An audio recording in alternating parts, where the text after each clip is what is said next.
ఇప్పుడు 33 జీతాలు ఉన్నారు. అవును. వాళ్ళకంటే మేనకు మొత్తం నేనే కదా. అవును. మీ అత్త మంచిది మా మీ అత్త మాట ఇంకొకరికి బాగుపడతావు లేదంటే చెడిపోతాం అని చెప్తే అన్నయ్య గోవింద్ అనే వాక్యం గుంతులు పుట్టిందంట, నారాయణ అనే వాక్యం నేలకని పుట్టిందంట.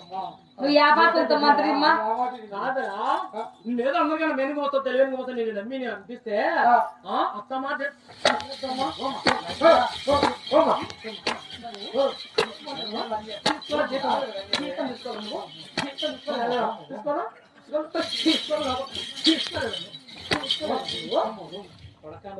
అదే నేర్పించాలా ఒక రవ్వ అంటే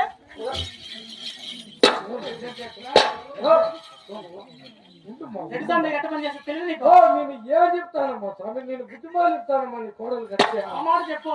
అదే చెప్తానా. వేదాంతం పెట్టే చేసేదంటే నువ్వు జీతం తీసుకోలేదా? నువ్వు చేసేది లేదా? ఆయన అంటే బాగా సర్వీస్ అయిపోయింది. ఆయనకి బండి బోర్ కొట్టింది. నా కొడగల 2 ఇక్కడ జరగడం అసలు కూడా తింటే సార్ నాకు నేనన్నా గమ్మున ఉంటా, ఆయన అటు గమ్మున్నాడు కాదు ఊడి కట్ట సరిగ్గా చేస్తాడు. ఊరికి ఇట్టంట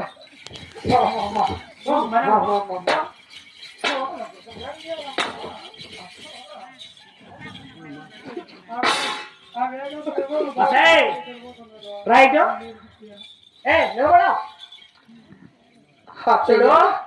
ఏ మాత్రం నీ పంత నడవగా ఉన్నావు మొండిదానా. రే రారితో మళ్ళా పని మనతో రే తలారి రా. పని చేస్తే నాకు పని పడాలి. నా కొడుకు 24 నా ఎంత బ్యాగ్ మోస్తూ ఉండాలా మీరు ఎట్రా. ఇప్పుడు చూడు ఇది ఏ మాత్రమే నీ మాట వినడం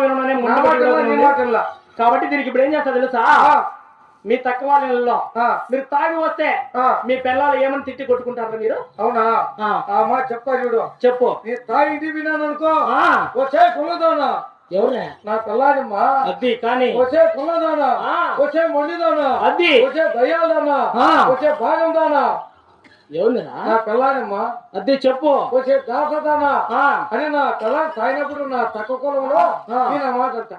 ఆ మాట అంటావు అంతేనా? పేరు అక్కడ చూస్తున్నావు కానీ దొరసాన్ నా దగ్గర చేయాలంటే ఒళ్ళులో భయం పెట్టుకొని చేయాలా.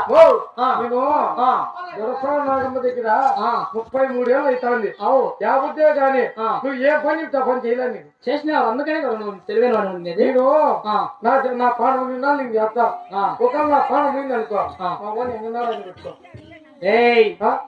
వయసులో నువ్వే చేయడం ఎన్నారని నేను చేస్తాను. ఇప్పుడు